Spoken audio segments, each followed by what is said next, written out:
I discovered my father had been lying to my grandparents and stealing money meant for me. I exposed his lies and now he's facing the consequences. I never had what you'd call a normal family life. My mom passed away when I was just 3 years old, leaving my dad to raise me alone. I don't have many memories of her, just a few fleeting images: her smile, the smell of her perfume, the sound of her laugh. Dad didn't talk about her much, and as I grew older, I learned not to ask.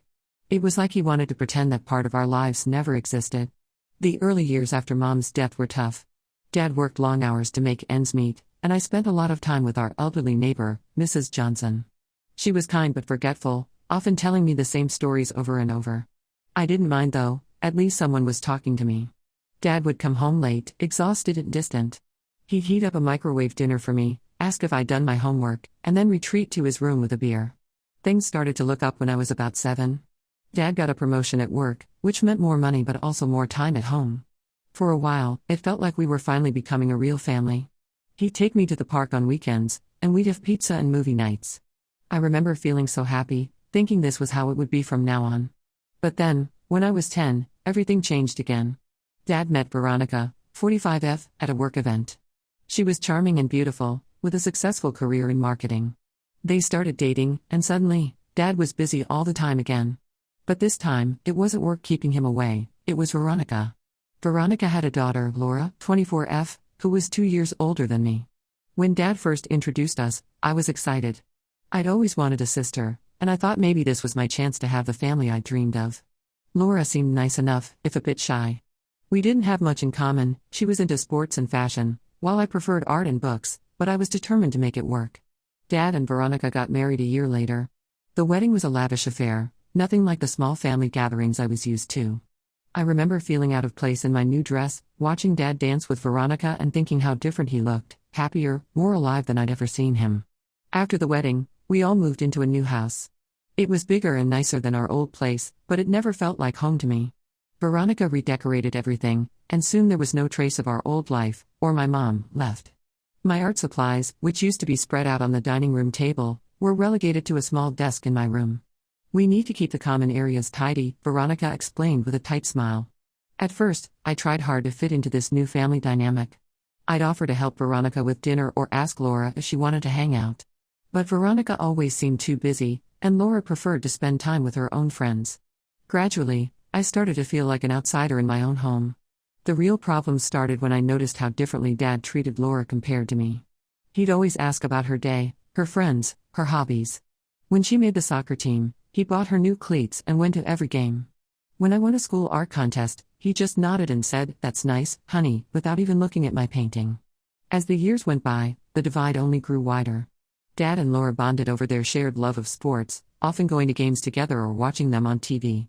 They'd have these long, animated conversations about teams and players that I couldn't follow. I tried to show interest, hoping it would help me connect with Dad, but he'd just brush me off, saying I wouldn't understand. When it came to my interests, like art and music, Dad was completely disengaged. He never came to my school art shows or band concerts.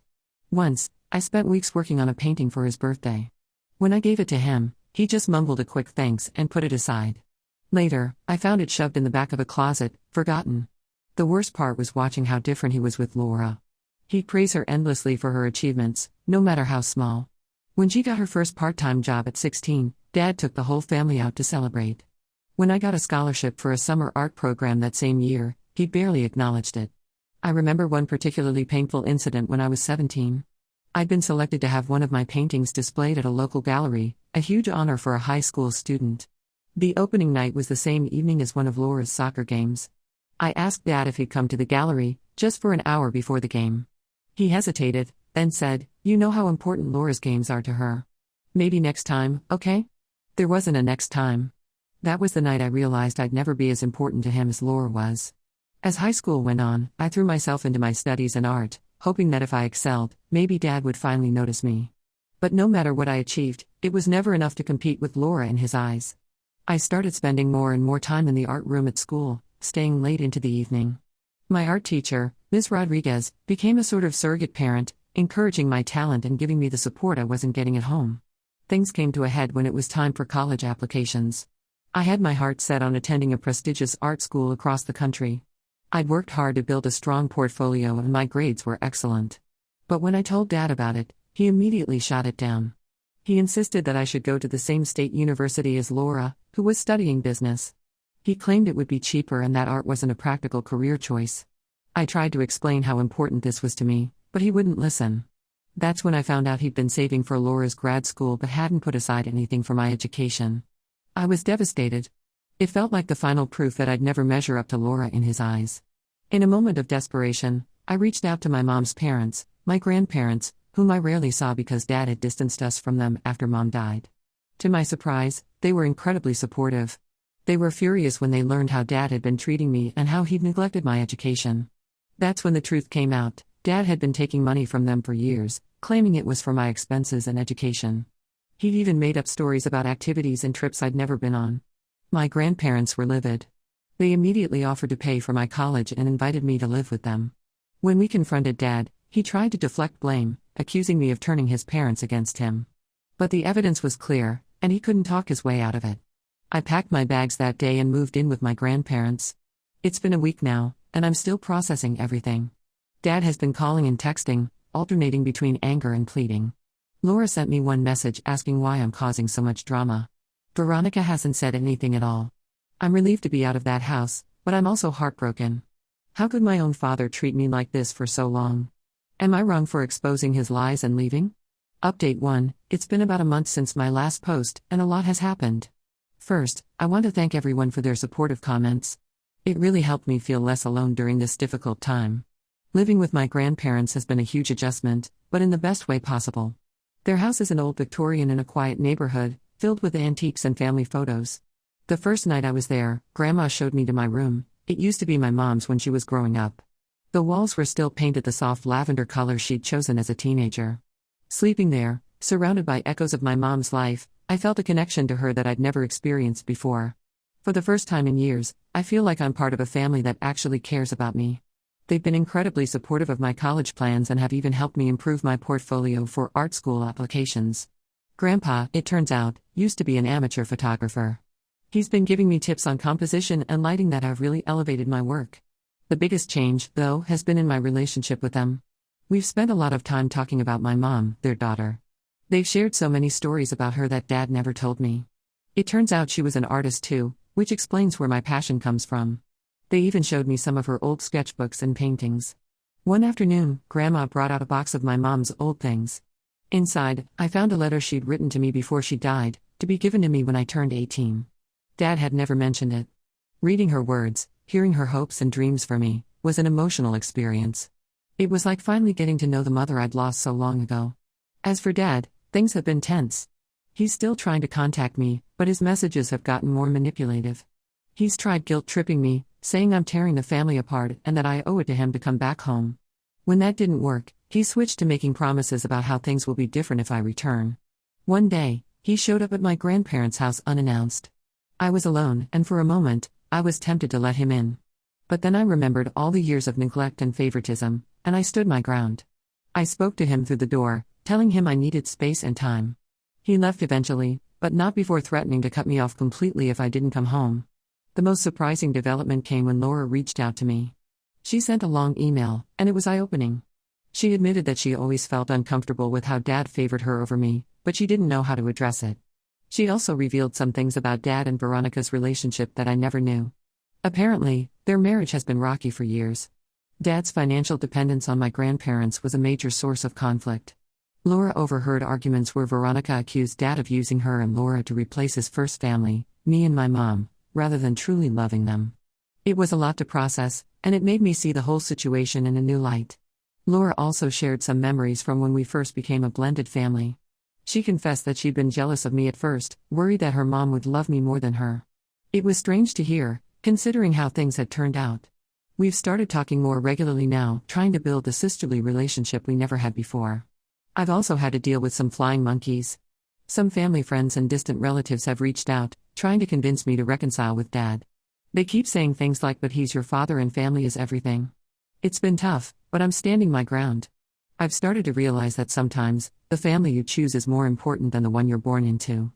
On a positive note, I've submitted my applications to several art schools, including my dream school.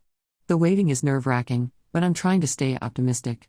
My high school art teacher, Miss Rodriguez, has been incredibly supportive, even writing a glowing recommendation letter for me. She's become a mentor of sorts, encouraging me to pursue my passion despite the obstacles. I've been throwing myself into my art more than ever. Grandpa cleared out a space in the basement for me to use as a studio. It's not much, just an old table and some lamps, but it's more than I ever had at Dad's house. I've been experimenting with new techniques and mediums, pushing myself out of my comfort zone. It feels like I'm finally able to express all the emotions I've been bottling up for years. I'm still working through my feelings about everything. Some days I'm angry, other days I'm sad. There are moments when I miss the idea of having a proper family, with two parents who care about me. But then I remind myself that what I have now, grandparents who support me, a sister I'm getting to know, and friends who stand by me, is more real and valuable than the false family image Dad tried to maintain. My grandparents suggested I might benefit from talking to a counselor, and I'm considering it. Has anyone here had experience with counseling for family issues? I'm a bit hesitant about opening up to a stranger, but I also know I can't work through all this on my own. For now, I'm focusing on my art and trying to build a new life for myself. It's scary, but also exciting to think about the future and all the possibilities ahead of me. I'm learning that it's okay to put myself first, to pursue my dreams even if they don't align with what others expect of me. It's a journey, and I'm just at the beginning, but for the first time in a long time, I feel hopeful. Update 2. Hey everyone, it's been about 2 months since my last update, and I wanted to share some news. First, the big one, I got accepted into my dream art school. When I saw the acceptance email, I burst into tears. My grandparents were with me when I opened it, and we all celebrated together. It felt amazing to have people genuinely happy for my success. Grandma even baked my favorite chocolate cake for the occasion, using my mom's old recipe. It was a bittersweet moment, thinking about how proud my mom would have been. The acceptance came with a partial scholarship, which is a huge help. My grandparents are covering the rest, despite my protests. They insist that this is what my mom would have wanted.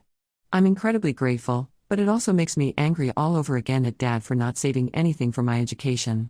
Speaking of Dad, the situation with him has taken some unexpected turns. About a month ago, he showed up unannounced at my grandparents' house. He was clearly drunk and started making a scene, demanding to see me. My grandfather had to threaten to call the police before he finally left. It was scary and sad to see him like that, so different from the composed, successful man I remember from my childhood. After that incident, my grandparents decided to take legal action. They filed for a restraining order against Dad, both for my protection and theirs. The court date is set for next month, and I'm nervous about potentially having to see him in court. I've been having nightmares about it, reliving all the years of emotional neglect and favoritism. Veronica reached out to me shortly after Dad's drunken visit. She apologized for her role and how I was treated over the years. She explained that she had her own issues with Dad but took the easy route of ignoring the problem rather than standing up for me. While I appreciate her apology, I'm not ready to forgive her yet. It's hard to forget all the times she stood by silently while Dad dismissed my achievements or prioritized Laura over me. Laura and I have been talking more regularly. She's been filling me in on what's happening at home, and it sounds pretty chaotic. Dad's drinking has gotten worse, and he's apparently lost his job. He's been picking fights with Veronica and spending money recklessly. Part of me feels guilty, wondering if I caused this downward spiral. But then I remind myself that these are the consequences of his own actions. On a brighter note, I've been throwing myself into my art.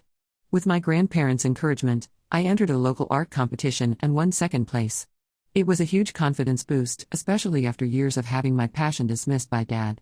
The piece I submitted was a mixed media work that explored themes of family, loss, and rebirth.